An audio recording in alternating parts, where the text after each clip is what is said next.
Hello everyone, welcome back to my channel education with Sapna. इस video में आज हम देखने वाले हैं सोशल साइंस क्लास 10 का चैप्टर नंबर 3 है, जिसका नाम है जल संसाधन। इस चैप्टर के आज हम प्रश्नोत्तर देखेंगे। इस वीडियो में आपका जो कोर्स है वो 3 पार्ट्स में डिवाइडेड है। सोशल साइंस का हिस्ट्री में, जियोग्राफी में और पॉलिटिकल साइंस में 3 जो है आपकी बुक्स हैं। तो हिस्ट्री में टोटल 5 चैप्टर्स हैं आपके, जिनके क्वेश्चन आंसर्स मैं पहले ही करवा चुकी हूँ। प्लेलिस्ट में जाके आप देख सकते हैं मेरे चैनल पे। 5 चैप्टर है हिस्ट्री में। और ये जो बुक है ये ज्योग्राफी की है। इसमें जो है 2 चैप्टर मैं करवा चुकी हूँ, आज तीसरा करवाऊँगी इसके प्रश्नोत्तर। तो वो 2 चैप्टर्स भी प्लेलिस्ट में आपको मिल जाएंगे, वो आप देख सकते हैं।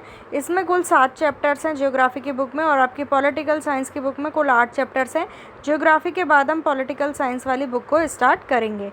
तो चलिए शुरू करते हैं इस वीडियो को लाइक करें, शेयर करें और दोस्तों के साथ शेयर ज़रूर करें। और चैनल पे नए हैं तो सब्सक्राइब करके बेल आइकन को ज़रूर प्रेस करें। हम आपके लिए इतना कुछ करते हैं, तो आपसे इतनी सी रिक्वेस्ट है कि आप चैनल को सब्सक्राइब ज़रूर करेंगे और वीडियो को लाइक शेयर करेंगे। इसके अलावा आपको मेरे चैनल पे संस्कृत और हिंदी की भी वीडियोस देखने को मिल जाएंगी, तो आप वो भी देख सकते हैं। पहला प्रश्न है बहुवैकल्पिक प्रश्न में, नीचे दी गई सूचना के आधार पर स्थितियों को जल की कमी से प्रभावित या जल की कमी से अप्रभावित में वर्गीकृत कीजिए।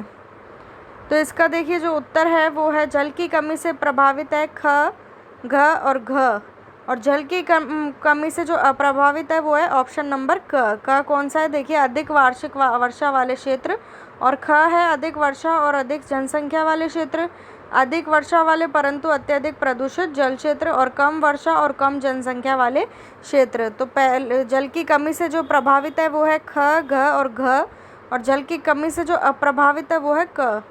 अगला दूसरा प्रश्न, निम्नलिखित में से कौन सा वक्तव्य बहुउद्देशीय नदी परियोजनाओं के पक्ष में दिया तर्क नहीं है? तो इसमें थर्ड वाला ऑप्शन सही होगा। बहुउद्देशीय परियोजनाओं से वृहद स्तर पर विस्थापन होता है और आजीविका खत्म होती है, तो इसमें घ हो जाएगा उत्तर हमारा। अगला तीसरा प्रश्न, यहाँ कुछ गलत वक्तव्य दिए गए हैं, इनमें गलती पहचानें और दोबारा लिखें। तो यहाँ जो है जो सही वक्तव्य हैं वो मैंने लिख दिए हैं, सही आंसर डायरेक्टली। तो ये आपका सही आंसर है। शहरों की बढ़ती संख्या और उनकी विशालता, सघन जनसंख्या तथा शहरी जीवन शैली में जल संसाधनों के सही उपयोग में बाधा डाली है। अगला, नदियों पर बांध बनाने और उनको नियंत्रित करने से उनका प्राकृतिक बहाव अवरुद्ध होता है, जिससे तलछट बहाव कम हो जाता है। गुजरात में साबरमती बेसिन में सूखे के दौरान शहरी क्षेत्रों में अधिक जल आपूर्ति करने पर किसान भड़क उठे।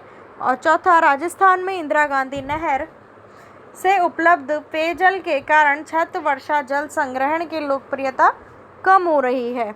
अगला दूसरा प्रश्न, निम्नलिखित प्रश्नों के उत्तर लगभग 30 शब्दों में दीजिए। पहला है, व्याख्या करें कि जल किस प्रकार नवीकरण योग्य संसाधन है। तो इसका उत्तर है, विश्व में प्रयोग में लाए जाने योग्य अलवणीय जल सतही अपवाह और भौम जल स्रोत से प्राप्त होता है, जिसका लगातार नवीकरण और पुनर्भरण जलीय चक्र द्वारा होता रहता है। अतः जल नवीकरण योग्य संसाधन है। दूसरा, जल दुर्बलता क्या है, इसके मुख्य कारण क्या हैं? तो हेडिंग डालेंगे जल दुर्बलता। आवश्यकता की तुलना में स्वच्छ जल की कमी होना जल दुर्बलता कहलाती है, कि जितनी आवश्यकता है अगर उतना भी जल नहीं है तो उसी को हम कहते हैं जल दुर्बलता।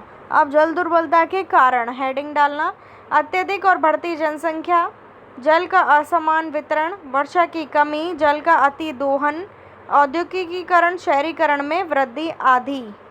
अगला तीसरा प्रश्न, बहुउद्देशीय परियोजनाओं से होने वाले लाभ और हानियों की तुलना करें।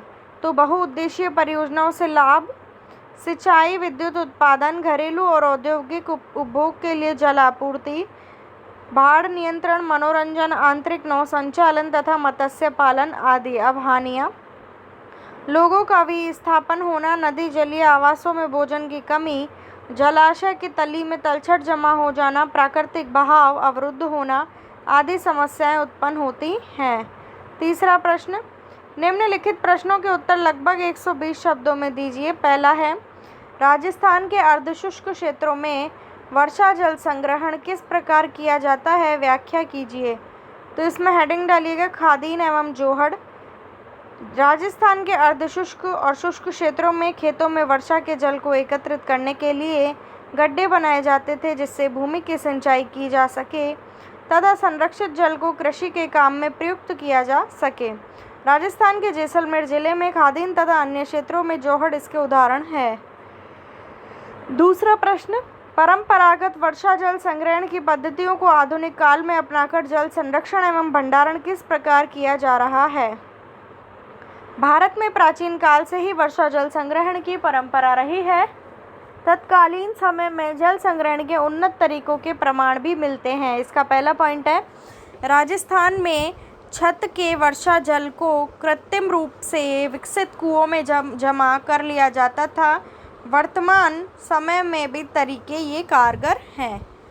दूसरा इसी का, आधुनिक काल में बेकार पड़े कुओं तथा हैंडपंप के माध्यम से भी छत वर्षा जल संग्रहण किया जा रहा है।